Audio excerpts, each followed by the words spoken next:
Quero convidar a igreja que fique de pé. Nós faremos a leitura do Evangelho de Lucas, capítulo 21, os versos de 5 a 19. Lucas 21, de 5 a 19. Assim diz a palavra do Senhor. Aqueles que puderem ficar de pé, eu peço que fiquem de pé, em reverência ao Evangelho de Jesus Cristo. Algumas pessoas estavam falando de como o templo era enfeitado com bonitas pedras e com as coisas que tinham sido dadas como ofertas.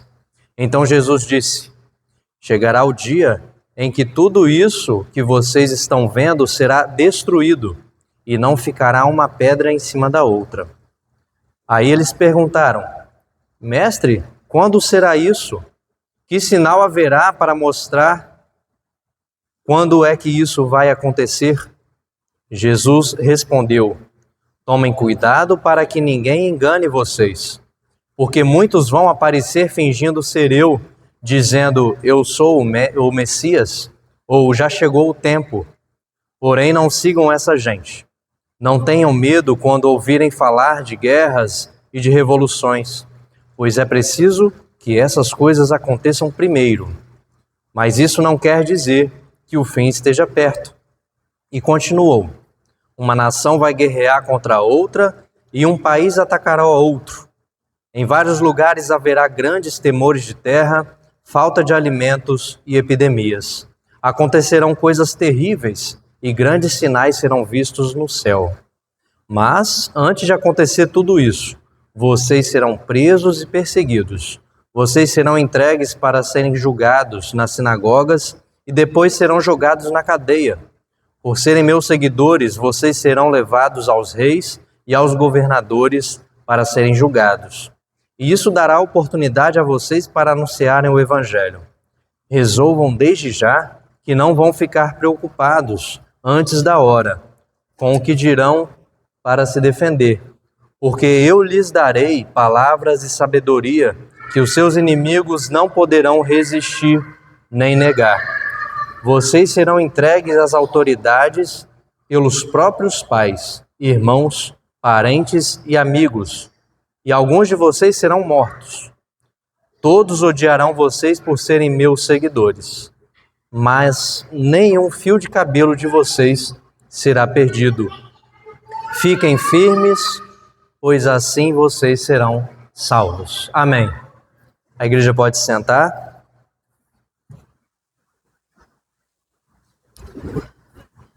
O título da nossa mensagem de hoje é: ontem o futuro dominava o presente.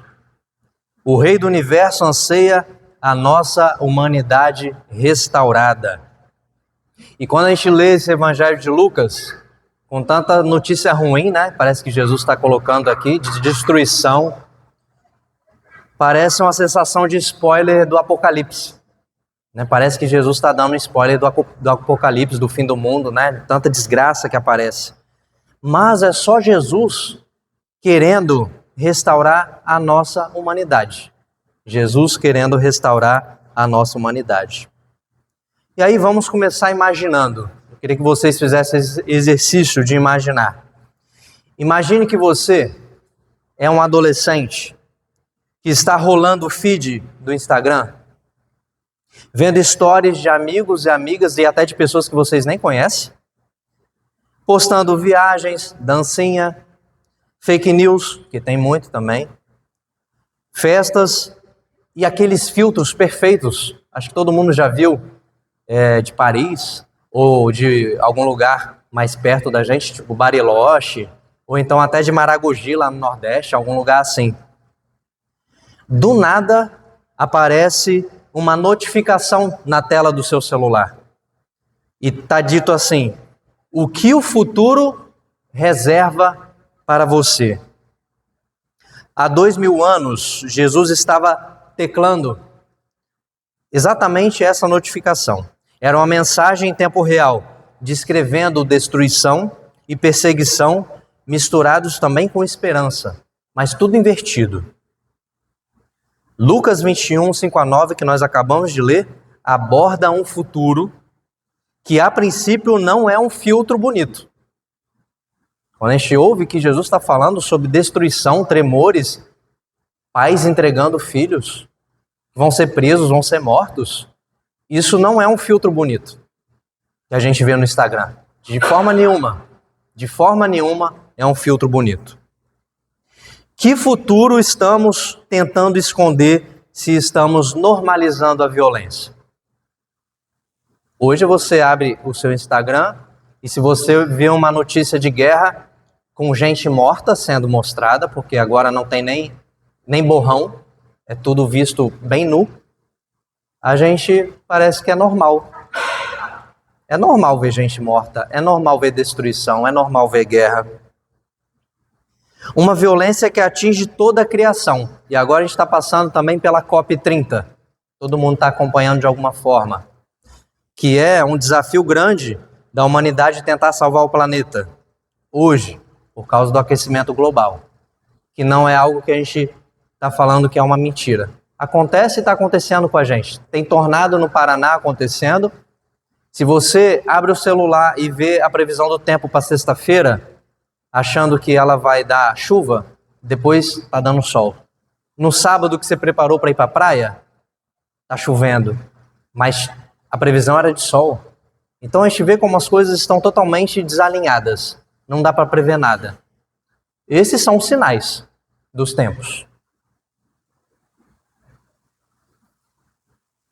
Que futuro está além do filtro dos encontros perfeitos, que trazem ao fundo pedras enormes e o brilho do ouro, os muros altíssimos? Será que Deus está protegido por essa arquitetura e orgulhos humanos? Será que Deus está protegido quando a gente faz uma igreja como essa, ou outras maiores, que tem até palco, que tem um lugarzinho para tomar cafezinho, que tem uma área de encontro? Será que Deus está protegido nesses nossos templos? Chega outra notificação no seu celular. É Jesus outra vez, teclando rápido com os 2 polegares, e está assim a notificação. Tudo que vocês chamam de segurança pode ruir. Uma ruína das nossas certezas. As nossas certezas estão ruindo. O exemplo da previsão do tempo é um. Antes a gente tinha certeza que a gente, quando via a previsão da praia certa, no domingo ou no sábado ou nas férias, durante as férias, agora você não pode mais se programar. Porque pode ser que chova e chova muito, pode ser que alague, pode ser que destrua tudo. Barreiras que separam as pessoas de Deus. A gente admira a fachada, mas esquece o encontro de verdade. Quantas vezes a gente está admirando as fachadas das coisas, ou a nossa fachada, de que nós temos uma vida muito linda, uma vida muito segura, que tudo está dando certo, mas na verdade a gente não está tendo um encontro de verdade. A gente não está se vendo, se sentindo, procurando saber quem somos nós. O mundo de vocês, adolescentes, e aí imaginem, vocês são adolescentes, eu também. O mundo de vocês, adolescentes, isso rola o tempo todo. A pressão para ser perfeito nas redes, ter o celular mais top, impressionar os outros, quem sabe ter a bike elétrica, que agora o que tem mais, que todo mundo quer, é ter uma bike elétrica. Porque se você tiver a bike elétrica, você faz muita coisa.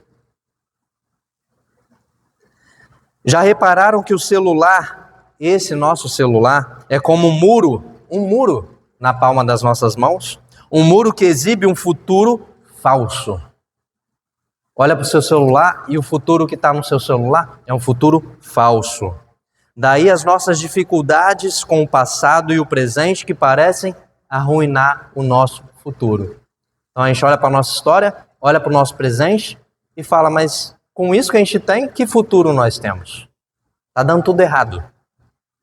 Que tal um futuro que derruba esses muros? Nós lemos Isaías 65, 17 a 25, e lemos também 2 Tessalonicenses 3, 6 a 13. O profeta Isaías e Paulo estão ecoando que o Espírito Santo está chamando todo mundo para uma relação real, sem muros. Os humanos inventaram os muros entre as nações, religiões, classes sociais, entre quem pega as coisas mais rápido, e tem gente que pega as coisas bem rápido, aprende rápido, mas tem gente que aprende lento e a gente cria muro, porque quem está devagar fica para trás. Isso é um muro. Quem não pega as coisas rápido fica para trás. Mas Deus não mora confinado entre muros. Ele se hospeda entre nós, mesmo quando não escolhemos uns aos outros. Vocês já perceberam isso? Deus se hospeda principalmente quando a gente não escolhe as pessoas, quando a gente quer, inclusive, que elas não estejam com a gente. Mas Ele mora ali. Ele mora onde nós estamos reunidos. Mesmo quando não escolhemos uns aos outros. E aí Paulo diz o seguinte, ele está questionando que as pessoas não querem trabalhar, né? Então ele fala que trabalhem com as próprias mãos, dê o exemplo. E aí talvez a gente fique pensando, por que Paulo está falando sobre essa questão do trabalho? Quem não trabalhar, não coma, né? Estranho isso, a gente vai deixar os outros sem comer? Não é isso, não é deixar sem comer. Paulo está chamando a atenção para a gente botar os pés no chão. Quando ele diz isso, ele nos coloca de volta no chão para restaurar o convívio. O convívio. A ideia de em casa poder ajudar uns aos outros, a ideia de a gente poder estar em harmonia para que não sobrecarregue as pessoas. Com certeza na nossa vida, na vida de vocês, em algum momento alguém está sendo sobrecarregado. Pode não ser você, porque você está confortável. Alguém está sendo sobrecarregado. Então ele quer restaurar isso. E é o compromisso com o reino, a dedicação de fazer o bem, a coragem de não viver de maneira cômoda, grudados na rolagem infinita do celular. Quem já ficou um tempão lá no Instagram vendo videozinho? Eu já fiquei, muitas vezes. Você começa a ver um videozinho, e aí você vê outro, e vê outro, e vê outro, e você fica lá, daqui a pouco passou 1, 2 horas, e você nem percebeu. É o mesmo quando a gente também está no videogame. Passei de uma fase, passei de outra, ou então não passei de fase, mas quero passar, e você fica ali. Em várias áreas da nossa vida, nós estamos vivendo um feed infinito de notícias, de informações, de violência, de um monte de coisa que parecem nos interessar. Em Isaías, Deus criando novos céus e nova terra, não é mágica. Parece mágica, né? Vai criar novos céus e nova terra. É Ele ajustando nós, humanos, imperfeitos, que somos como pedras uns sobre os outros. É o Criador fazendo brotar alegria no meio do povo, consolando os oprimidos, junto com os opressores. Tem alguém que me faz mal, e a nossa ação normalmente, a nossa reação é querer afastar quem nos faz mal. E isso é natural. Mas nesse novo céu de Deus, que Ele cria com a gente, inclusive os opressores serão restaurados. Todo mundo. Não tem ninguém para ficar de fora. Claro, se a gente escolher justiça e paz. Jesus ecoa essa mesma coisa com poucas palavras. O fim não é o caos. O fim não é o caos. Este é o Rei do Universo restaurando a nossa humanidade. Nós precisamos nos tornar humanos novamente.